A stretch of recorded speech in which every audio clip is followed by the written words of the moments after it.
कर्मियों का जनसुराज पार्टी की ओर से स्वागत है। मैं परिचय करा देना चाहता हूँ। भागलपुर जिला जनसुराज के उपाध्यक्ष भाई साबिर जी, हमारे सम्मानित नेता प्रशांत जी के बगल में जगतपुर मुखिया, कोर कमेटी के सदस्य, यहाँ के संयोजक भागलपुर जनसुराज के भाई अनु सिंह जी, रेणु चौधरी जी बीरपुर से हैं। हमारे कोर कमेटी का यहाँ स्वागत है। मैं भागलपुर में आज आपसे दूसरी बार मुखातिब हो रहा हूँ। इससे पहले जब मेरी आपसे मुलाकात हुई थी तब जनसुराज दल नहीं था, तब ये अभियान के तौर पर ही था। तो दल बनने के बाद ये मेरी आपसे पहली मुलाकात है। हम लोग यहाँ पर दो जनसभा है, एक पर त्रिवेदी में मैंने सभा करी है और अभी मैं वापस जाकर सुल्तानगंज में दूसरी सभा करूँगा। दल बनने के बाद एक जो ये प्रयास हम लोगों ने शुरू किया है कि जहाँ पर पदयात्रा मैं नहीं कर पाया हूँ वहाँ पर जाकर कम से कम जनसभा करी जाए।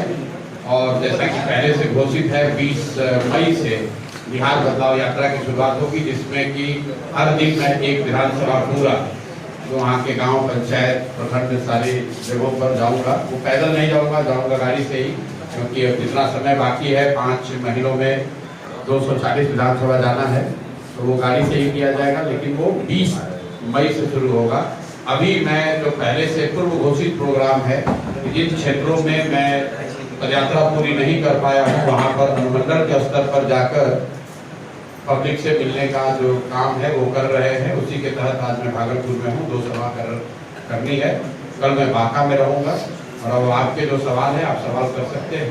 बहुत बहुत धन्यवाद। मतलब पिछले 2.5-3 वर्षों से ये सैकड़ों बार सवाल पूछा गया है और उतनी बार इस बात का हम लोगों ने जवाब भी दिया है।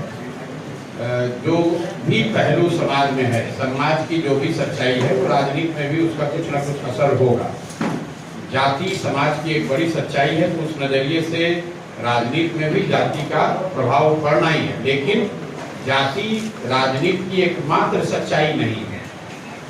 जाति एक सच्चाई है, एकमात्र सच्चाई नहीं है। अगर ऐसा होता, जैसा आप लोग बताते हैं कभी कभी कि बिहार में हर व्यक्ति जाति पर ही वोट देता है, तो पिछले 2.5-3 वर्षों से मैं एक सवाल पूछ रहा हूँ, समझाने का प्रयास कर रहा हूँ कि ये बताइए कि बिहार में मोदी जी को वोट दिया किसने?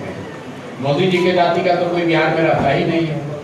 तो आप तुरंत कहिएगा कि भैया वो तो हिंदू मुसलमान के नाम पर, राष्ट्रवाद के नाम पर वोट पड़ता है। तो भाई जाति पर तो नहीं पड़ता है ना, चाहे राष्ट्रवाद के नाम पर पड़े या किसी दूसरे चीज पर पड़े। उसी तरीके से 18% मुसलमान साथी लालू जी को वोट देते हैं। तो लालू जी की जाति के तो नहीं है। आप कहिए वो इसलिए देते हैं कि भाजपा को नहीं दे सकते, उनके डर से देते हैं। लेकिन वो भी जाति पर तो नहीं दे रहे। कुछ समाज के का एक बड़ा वर्ग या एक वर्ग है जो जाति पर वोट देता है, इसलिए जाति की महत्ता है। लेकिन इतना नहीं है कि सब कुछ जाति पर ही होता है। दूसरी बात ये समझिए कि ऐसा नहीं है कि बिहार अकेले में जाति है। ये बिहार में रहने वाले लोग, यहाँ के नेता, खासकर पत्रकार वगैरह, आप लोगों ने ऐसी भूमिका बना दी जैसे लग रहा है कि जाति सिर्फ बिहार में ही है। आप मुझे बताइए कि कम्मा रेड्डी आपको आंध्र प्रदेश में है या नहीं? वोकालिका लिंगायत कर्नाटक में है या उनकी राजनीति में महत्ता है या नहीं है? कुणबी मराठा महाराष्ट्र में जातीय आधार पर जो वहां पर राजनीति हो रही है उसमें उनकी भूमिका है कि नहीं? हर जगह जाति की थोड़ी बहुत भूमिका है। ऐसा आप लोग क्यों बताते हैं जैसे लग रहा है खाली बिहार में ही जाति है? और ऐसा करके आप बिहार का बहुत बड़ा नुकसान कर रहे हैं। आप लोग मतलब पूरे देश में एक छवि बन गई है बिहार इसलिए पिछड़ा है कि सब चीज जाति पर होता है। अरे भाई, गुजरात की जाति पर नहीं हो रहा है ये बात। जितना जाति की महत्ता बिहार में है उतनी ही जाति की महत्ता आंध्र प्रदेश, तमिलनाडु, गुजरात, महाराष्ट्र में भी है। लेकिन वहां पर भी सिर्फ जाति पर निर्णय नहीं होता है, बिहार में भी जाति पर ही सिर्फ निर्णय नहीं होगा। 20 को पदयात्रा लोगों ने मिलकर 2 अक्टूबर को दल बनाया। राजनीतिक संगठन के तौर पर सक्रियता और कितना ताकतवर हम लोग का संगठन है इस पर बहस हो सकती है। लेकिन सिर्फ संगठन के विस्तार और उसके स्वरूप को अगर आप देखेंगे तो बिहार में आज जनसुराज से बड़ा राजनीतिक संगठन किसी दल का नहीं। 243 विधानसभा क्षेत्रों में 550 से ज्यादा प्रखंड, 150 से ज्यादा शहरी निकाय, 8,500 पंचायतों में कोई ना कोई जन सुराज के संगठन से जरूर जुड़ा हुआ है। आप कहीं भी क्षेत्र में चले जाइए, कहीं पर अगर कोई बैठक हो रही है छोटी बड़ी, तो उसमें ज्यादातर संभावना है कि जन सुराज का ही कुछ हो रहा होगा। यहाँ राजद की, जदयू के कितने संगठन की बैठक होती है, तो राजनीतिक संगठन के तौर पर ऑलरेडी जन सुराज यहाँ का सबसे बड़ा संगठन है, राजनीतिक संगठन है। अब जब चुनाव होगा तो आपको दिखेगा, वोट के तौर पर भी, वोट शेयर के तौर पर भी और सीट के तौर पर भी जन सुराज आपको राज्य का सबसे बड़ा दल बनकर दिखेगा। विधानसभा चुनाव में जनसुराज पार्टी मुझे लगता है कि कभी कभी सवाल आप लोग पूछते हैं तो ये नहीं देखते हैं कि उस सवाल पर पीछे क्या जवाब दिया गया। नहीं सवाल नहीं, ये सवाल ये है, जैसे अन्य दल गठबंधन करते तो क्या आपकी पार्टी विधानसभा बरस 2 बरस से पार्टी ने, पार्टी के फॉर्मेशन से पहले, फॉर्मेशन के दिन, उसके बाद होने वाली सारी प्रेस वार्ताओं में, सारी जनसंवाद में हर जगह कहा है कि किसी भी तरह का कोई गठबंधन किसी हालात में नहीं होगा। 243 मतलब 243, 242 नहीं होगा, न चुनाव से पहले न चुनाव के बाद। चर्चा लोजपा आर से गठबंधन, आरके मिश्रा जी को पार्टी हर जगह क्यों नहीं ले जा रहे हैं, लेकिन आपकी पार्टी में है ना जी, हर जगह ले जा रहे हैं। आरके मिश्रा को ले, अब भागलपुर में एसपी रहे हैं, तो स्वाभाविक है वो अपना काम कर रहे हैं। हर व्यक्ति हर जगह तो नहीं जा सकता है। दल में कि कोर कमेटी जो है वो 151 लोगों की है, तो 151 लोग हर जगह तो नहीं जाएंगे। जहां मैं हूँ वहाँ आरके मिश्रा नहीं है, वहां पर मनोज भारती नहीं है, मनोज भारती जी कहीं और है, आरके मिश्रा कहीं और है, प्रशांत किशोर कहीं और है, आनंद कहीं और होंगे, अरविंद सिंह कहीं और होंगे, रामबली चंद्रवंशी कहीं और होंगे। दल के सारे लोग एक ही जगह तो नहीं जाएंगे हर जगह। चर्चा जोरों पर है, ये चर्चा आपके पास पहुंची होगी, हम तक तो कोई चर्चा ऐसी है नहीं। तो कह दिया कि हम लोग 243 सीट लड़ रहे हैं, तो पिछली जहां तक हमको जानकारी है बिहार में तो 243 ही विधानसभा है, तो गठबंधन किस पर हो जाएगा? 243 के आगे कोई सीट होगा तभी तो होगा। 243 तो जन सुराज लड़ रहा है। चुनाव में सर कितना मजबूत देख रहे हैं आप अपने आप को? पूर्व के जो उपचुनाव हुए उसमें पार्टी का परफॉर्मेंस और अभी पार्टी का परफॉर्मेंस, इसको लेकर आप क्या समझ रहे हैं? देखिए, पूर्व जो उपचुनाव हुए, कई लोगों ने कहा कि इनकी मुट्ठी खुल गई, तो निश्चित तौर पर मैं उनमें से नहीं हूं जो जबरदस्ती का बात करता है। उपचुनाव के जो नतीजे आए वो निश्चित तौर पर हमारी अपेक्षा के अनुरूप नहीं आए, लेकिन जब वो मुट्ठी खुली, जिसको लोग कहते हैं मुट्ठी खुल गई, तो मुट्ठी में क्या दिखा कि 11 दिन पुराना दल 10% वोट लेकर बिहार में आया। आप लोग तो खुद पत्रकार अनुभवी लोग हैं। बिहार में भाजपा जैसे दल को पहला 10% वोट लेने में 20 बरस लगा। पिछले विधानसभा चुनाव में भाजपा को 19.6% वोट आया था। कांग्रेस जो सैकड़ों साल पुरानी पार्टी है उसको 9.6% वोट आया था। जदयू को 15% से कम वोट, और कोई भी दल नहीं है जिसको 10% ज्यादा वोट आया। जन सुराज 2 अक्टूबर को बना, 31 अक्टूबर को हम लोग को एक टेम्पररी सिंबल मिला, और ठीक 11 दिन के बाद जब चुनाव हुआ तो उसमें 10% वोट मिला है जन सुराज को। सिंबल की इतनी महत्ता है कि जो लोग आपको वोट देना भी चाहते हैं, अगर उनको सिंबल पता ही नहीं चलेगा तो वोट देंगे कैसे? और ये मेरा आकलन नहीं है। उसी उपचुनाव के बाद एक और उपचुनाव हुआ दिसंबर में, जिसमें सिंबल पर नहीं प्रत्याशी के नाम पर वोट हुआ एमएलसी का। उसमें जन सुराज को 22% वोट आया है। राजद तीसरे नंबर पर रही है और एनडीए का उम्मीदवार चौथे नंबर पर रहा है। तो अगर सिंबल के लिए हम लोग को थोड़ा और समय मिलता तो निश्चित तौर पर उपचुनाव में और बेहतर प्रदर्शन होता। लेकिन जो कुछ भी बात है वो जिम्मेवारी हमारी है। मैंने उसी दिन जब रिजल्ट आया तो कहा, मैंने 2 साल 2.5 साल पदयात्रा करके दल बनाया, और पदयात्रा के दौरान हम लोगों ने दल के संगठन या उसको वोट मांगने की जो प्रक्रिया है उससे नहीं जोड़कर समाज को बताना, समझाना, सिखाने पर ही फोकस किया। अब 2 अक्टूबर के बाद से मेरी पूरी ताकत समझ ये रही है कि दल का संगठन बनाया जाए। दल का संगठन मैं समझता हूं कि जून तक आते आते हर पंचायत में आपको फंक्शनल संगठन दिखेगा, जो किसी भी बिहार के किसी राजनीतिक दल के पास नहीं है। तीसरा चरण है चुनाव लड़ने का। कुछ लोगों को लग रहा है कि अब तो कल ही चुनाव है, अब क्या होगा, अभी भाई 6 महीना बाकी है, और जो भी आप मेरे विषय में थोड़ा बहुत जानते हैं कि ये चुनाव लड़वाते हैं, चुनाव का कैंपेन स्ट्रेटजी करते हैं, तो उसका समय तो अब आ रहा है। आपके याददाश्त के लिए बता दूं कि 2015 में इसी बिहार में जब मैंने कैंपेन किया था, तो मेरा कैंपेन 2 जून 2015 को शुरू हुआ था श्री कृष्ण मेमोरियल हॉल से हर घर दस्तक की अनाउंसमेंट के साथ। तो 2 जून अभी आया नहीं। 4 महीना कैंपेन के लिए बहुत लंबा समय होता है। तो हम लोग पहला प्रयास रहा 2-2.5 साल की पहले बिहार के समाज को जगाया जाए, बताया जाए कि जन स्वराज की सोच परिकल्पना क्या है, लोगों को इकट्ठा करके दल बनाया जाए। जब दल बन गया तो उसको एक संगठनात्मक स्वरूप दिया जा रहा है, और जब अब दल का संगठनात्मक स्वरूप जून तक पूरा हो जाएगा तो आपको जून से बड़े पैमाने पर कैंपेन जो चुनाव के नजरिए से किया जाएगा वो भी दिखेगा, और निश्चित तौर पर उसका असर आपको चुनाव के रिजल्ट में भी दिखेगा। कानून के मेरिट को अगर हटा दिया जाए वो अच्छा है, खराब है उसको छोड़ दीजिए।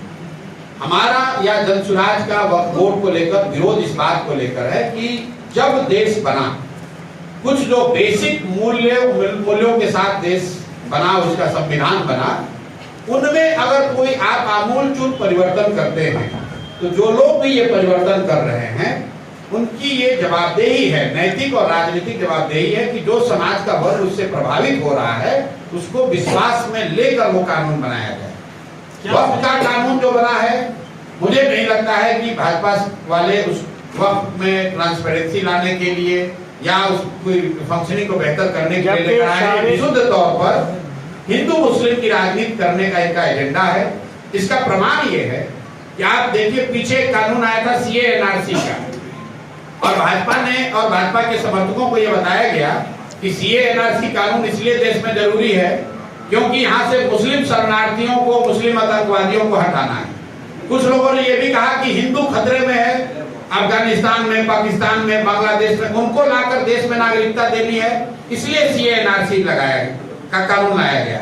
अब मैं आपके माध्यम से भाजपा के अपने साथियों से, उनके समर्थकों से पूछना चाहता हूं कि भाई सीए एनआरसी देश में लागू है, बता दो कि पिछले 2 साल में कितने हिंदुओं को तुमने अफगानिस्तान, पाकिस्तान, बांग्लादेश से लाकर उनको नागरिकता दी है, या ये बता दो कि कितने मुस्लिम आतंकवादियों को तुमने उस कानून के तहत देश से हटा दिया है।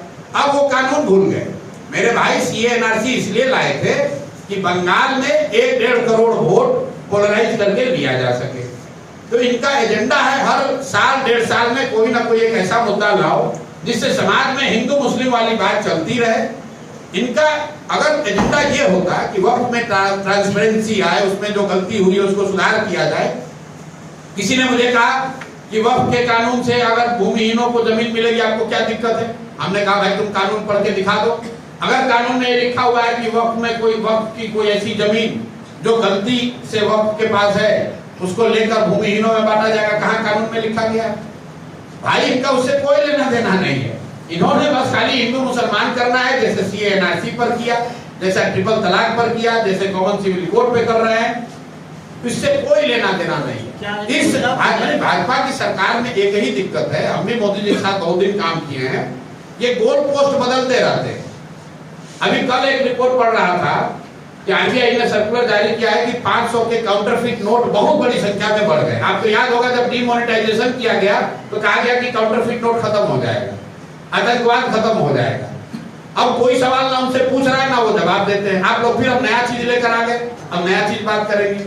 पहले कहा भाई 5 ट्रिलियन की इकोनॉमी हो जाएगी, अब कोई नहीं पूछ रहा है कि 2014 में कहा कि सारे लोगों को घर मिल जाएगा, फिर 22 में आके कह रहे हैं कि 5 ट्रिलियन की इकोनॉमी हो जाएगी। अब 25 आते आते कह दिया कि हम तीसरे बड़े इकोनॉमी हो जाएंगे। भाई तो पहले कहा था उस पर भी तो जवाब दे दो। कल मोदी जी आ रहे हैं सर, मैं अच्छा किया कि आपने सवाल उठा दिया। अब मोदी जी से आप लोग को एक ही सवाल आपके माध्यम से पूछना चाह रहा हूं कि 2015 में सर आप आए थे, 1,25,000 करोड़ के पैकेज की घोषणा आपने आरा से बिहार के लिए की थी। 2015 के बाद से लगातार दिल्ली में आप ही की सरकार है और बिहार में भी नीतीश और भाजपा की सरकार 10 में 7 साल रही है। तो कृपया करके ये बता दीजिए कि क्या आपने 1,25,000 करोड़ भेजा कि नहीं भेजा। अगर भेजा तो इसका मतलब है कि आप ही की राज्य सरकारों ने उसको लूट लिया, या फिर आपने भेजा ही नहीं। तीसरी तो कोई बात हो नहीं सकती क्योंकि हम लोग तो कहीं देख नहीं रहे। 1,25,000 करोड़ का पैकेज आपको हमको तो कहीं नहीं दिख रहा है। तो दो ही बात हो सकती है, या तो मोदी जी ने भेजा नहीं, या भेजा तो उन्हीं की राज्य सरकार ने उसको लूट लिया। तो मोदी जी को कल उसका जवाब देना चाहिए। सुनिए जरा, आप आ रहे हैं बिहार में मदद करने के लिए, देश के सबसे गरीब और पिछड़े राज्य बिहार में आप आ रहे हैं जनप्रतिनिधियों से संवाद करने के लिए। उसका खर्चा है सैकड़ों करोड़ रुपया। आप लोग देखे होंगे, सरकारी आदेश जारी किया गया है, जितने पंचायती राज और जनरल एडमिनिस्ट्रेशन से जुड़े हुए लोग हैं, बजाता इनको टारगेट दिया गया 200-200, 400-400 बस करके 10 लाख लोगों को इकट्ठा करने का। ये पैसा कौन दे रहा है? ये पैसा आप और हम दे रहे हैं। मोदी जी बिहार के लिए कुछ करें न करें, 10, 20, 25, 50 करोड़ रुपया हम लोग का लेकर सवाल जरूर कर लेंगे और कोई सवाल पूछने वाला नहीं है। ये सरकारी खर्चे पर बिहार की गरीब जनता के पैसे से प्रचार कर रहे हो भैया। अरे भाई, भाजपा के अकाउंट में 3-4 हजार करोड़ रुपया पड़ा हुआ है। अगर सभा ही करना है तो भाजपा से बिल भरिए। बिहार की जनता से उसका पैसा काहे वसूल रहे? जरा पूछिए तो यहाँ भागलपुर के डीएम से सीडीपीओ से कि लोग कितना बस लेकर जा रहा है मधुबनी का, आप लोगों ने पूछा है? बजाता सरकारी आदेश जारी हुआ, सरकारी आदेश जारी हुआ है, सबको टारगेट फिक्स किया गया है कि कितने लोगों को लेकर बस लेकर पहुंचना है। कोई सवाल नहीं पूछ रहा है।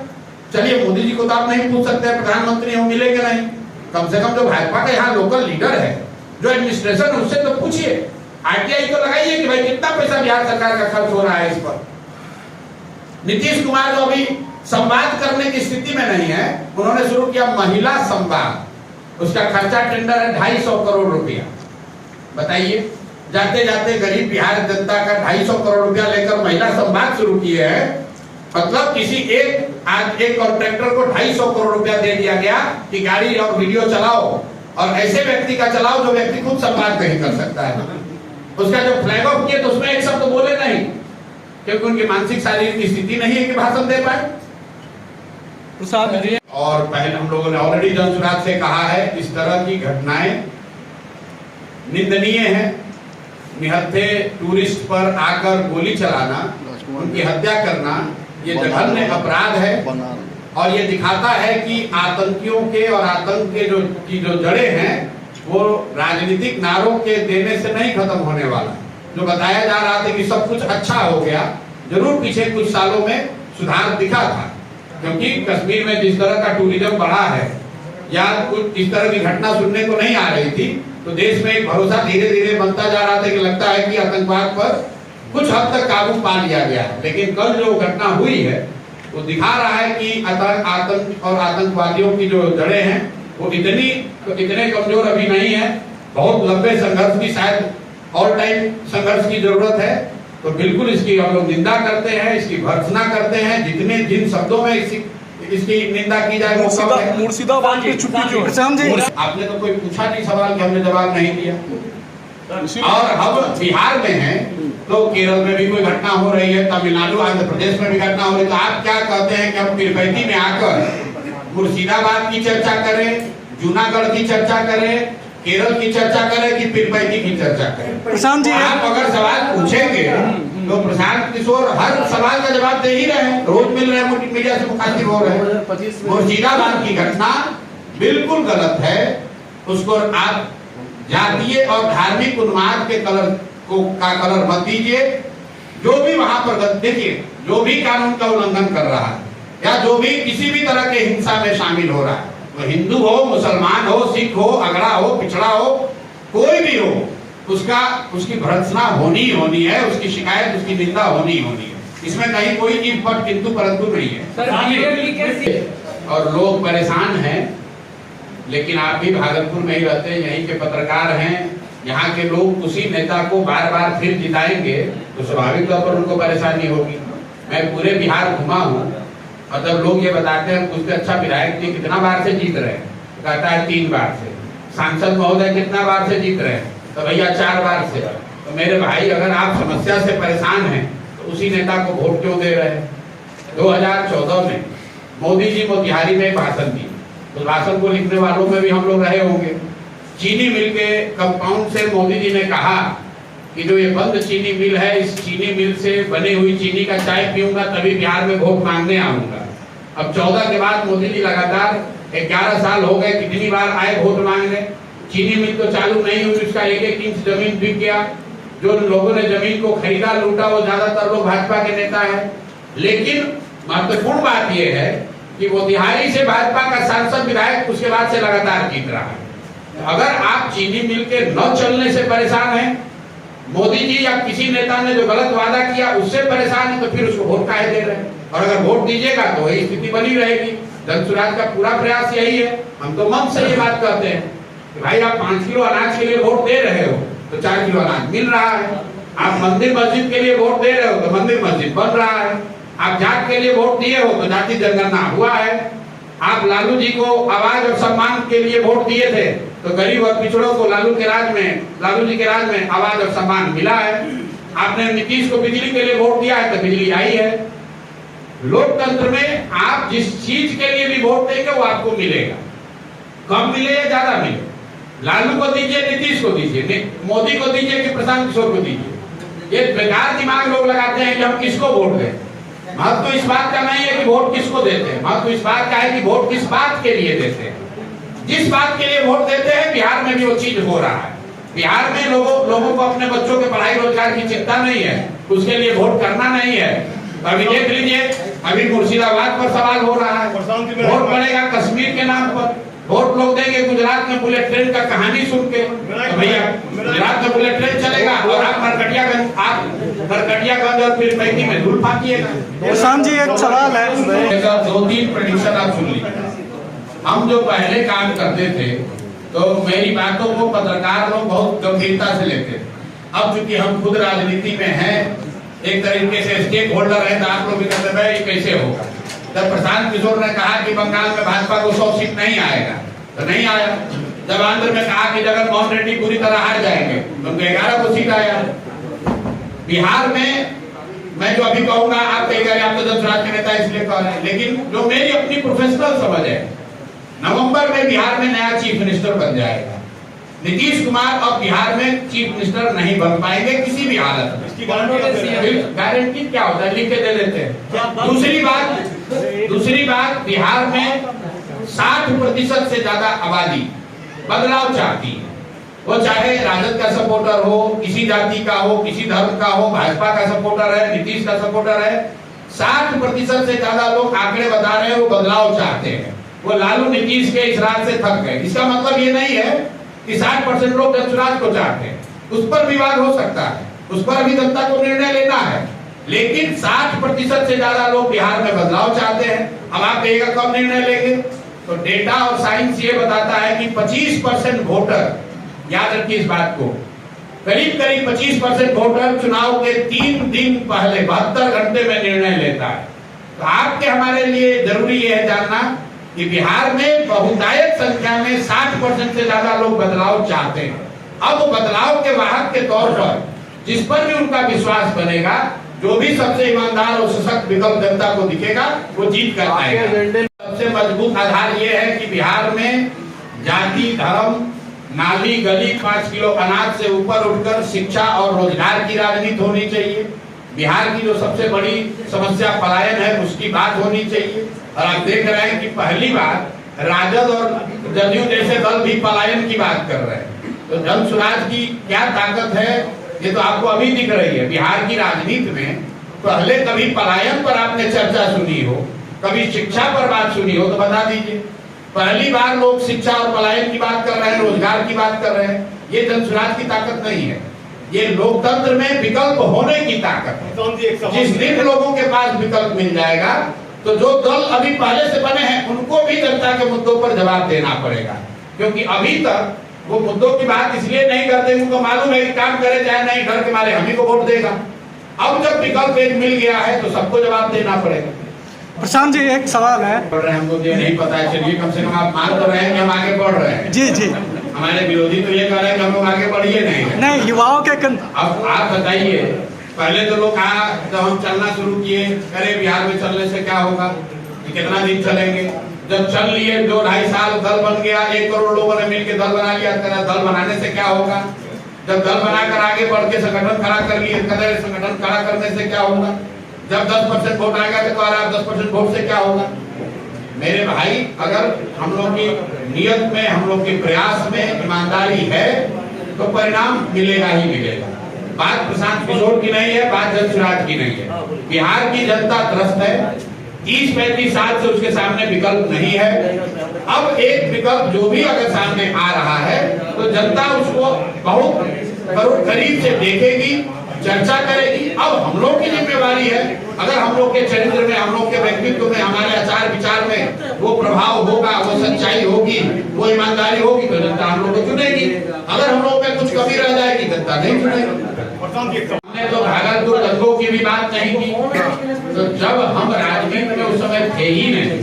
सृजन घोटाला जब हुआ या जब उसकी चर्चा हुई, हम तो चारा घोटाला की बात नहीं करते, सृजन घोटाला हम तो वही बात करेंगे ना, हम शराब माफिया की बात करते हैं, हम बालू माफिया की बात कर रहे हैं, हम भूमि सर्वे में राजस्व विभाग के द्वारा जो घर घर से उगाही हो रही है उसकी बात कर रहे हैं, हम नीतीश कुमार के शारीरिक और मानसिक हालात की बात कर रहे हैं, हम मोदी के पैकेज और पैकेज के न देने की बात कर रहे हैं। हमारे समय काल खंड में जो विषय होगा उसी की तो बात करेंगे। अब फिर श्री कृष्ण बाबू के टाइम में बिहार का क्या मुद्दा था उस पर चर्चा हो सकती है, लेकिन वो राजनीतिक तौर पर उस पर रोज टीका टिप्पणी करना उन पर टीका टिप्पणी करना उचित नहीं समझता। लालू जी के परिवार से भी जो उनके सदस्य राजनीति में नहीं है, मैं ऊपर टीका टिप्पणी नहीं करता हूँ। मैं जहाँ तक मैं जानता हूँ नीतीश जी के लड़के अभी राजनीति में नहीं है, और जब वो राजनीति में आए तो उस समय टीका टिप्पणी की जाएगी। ये तो पत्रकारों का अपना स्पेकुलेशन है कि अब आ रहे हैं, कल आ रहे हैं, परसों जा रहे हैं। जहाँ तक मेरी जानकारी है वो राजनीति में अभी नहीं है, जब आ जाएंगे तो लोकतंत्र है, सबका स्वागत है, उस समय चर्चा होगी। उस पर भागलपुर की समस्या नहीं उठा रहे, क्या बस शिक्षा व्यवस्था भागलपुर का विषय नहीं है? क्या यहाँ से गरीब लोगों के गरीब लोगों के पलायन का मुद्दा भागलपुर का मुद्दा नहीं है? क्या भूमि सर्वे में हो रहा जो भ्रष्टाचार है वो भागलपुर के लोगों का मुद्दा नहीं है? क्या घर घर बिक रही शराब और शराब माफिया भागलपुर का मुद्दा नहीं है? क्या बालू माफिया और बालू का अवैध कारोबार भागलपुर का मुद्दा नहीं है? क्या स्मार्ट अरे भैया खाता खुला है, अरे आप का पैसा चला गया है। यहाँ से तय कर देंगे कि सर क्या आप स्वस्थ हैं, क्योंकि बिहार की जनता के मन में आपके हाव भाव से, आपके वक्तव्यों से ऐसा बिहार की जनता को लग रहा है कि आप शारीरिक और मानसिक तौर पर स्वस्थ नहीं है। आप तक के दर्शक ये जानना चाहते हैं कि आप स्वस्थ हैं कि नहीं, और हमने उसका एक फॉर्मूला भी दिया कि चलिए जांच वोच कैसे होगा, कम से कम नीतीश जी आप ही के चैनल पर कैमरे बनाकर अपने मंत्री परिषद के साथियों का नाम बता दें तो हम लोग मान लेंगे कि वो स्वस्थ हैं। जहाँ तक मैं जानता हूँ नीतीश कुमार को अपने मंत्री परिषद के सदस्यों का नाम तक आज की तारीख में याद नहीं है। नहीं, आपने कहा कि 25 में वो जो अब जो है आने नेक्स्ट टाइम वो आने वाले नहीं, वो तो स्वस्थ रहते तब भी नहीं आना था, अभी तो अस्वस्थ है।